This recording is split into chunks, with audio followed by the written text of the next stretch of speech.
Di video ini, kita akan membahas 3 perbedaan utama antara cara orang kaya dan orang miskin mengelola uang, berdasarkan pengalaman Timothy Ronat langsung dan pengamatan dari para konglomerat. Dan percayalah, ini bukan cuma soal isi rekening, tapi tentang cara berpikir. Fokus investasi versus konsumsi. Orang miskin biasanya fokus pada konsumsi. Begitu gaji masuk, habis buat bayar tagihan, sisanya langsung lari ke hal-hal yang menyenangkan, barang mewah, makan enak, atau hiburan yang validasi sosial. Investasi? Banyak yang skeptis karena pernah trauma, tertipu investasi bodong di masa lalu.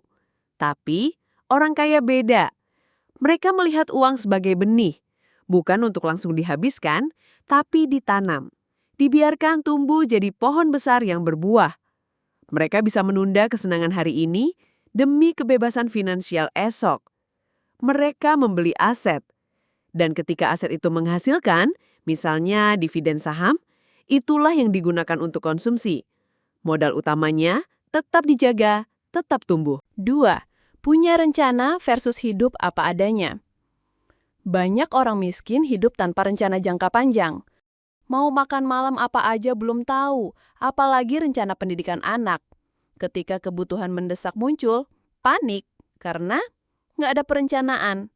Sementara orang kaya, mereka hidup dengan visi.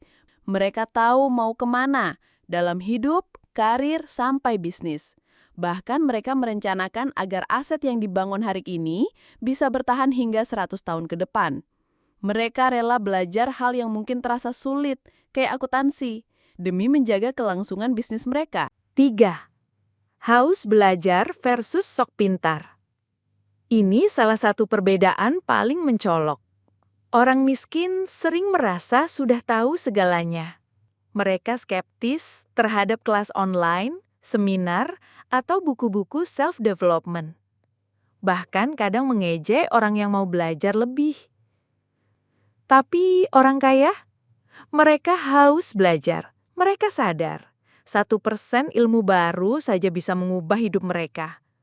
Mereka rela keluar uang besar untuk menambah pengetahuan. Lihat Warren Buffett. Baca 500 halaman setiap hari karena dia tahu investasi terbaik adalah investasi pada ilmu. Jadi, pada akhirnya, kemiskinan bukan hanya soal berapa saldo di rekening, tapi soal cara berpikir dan keputusan kecil yang kita ambil setiap hari. Jika kamu menerapkan 3 prinsip ini, fokus pada investasi, punya rencana, dan terus belajar, secara konsisten dalam 20 tahun ke depan, hidupmu pasti akan berubah. Mulai dari hari ini, tanam bibit kekayaanmu, rawat, biarkan tumbuh, dan suatu saat panen itu bisa kamu bagikan pada sesama. Semoga bermanfaat.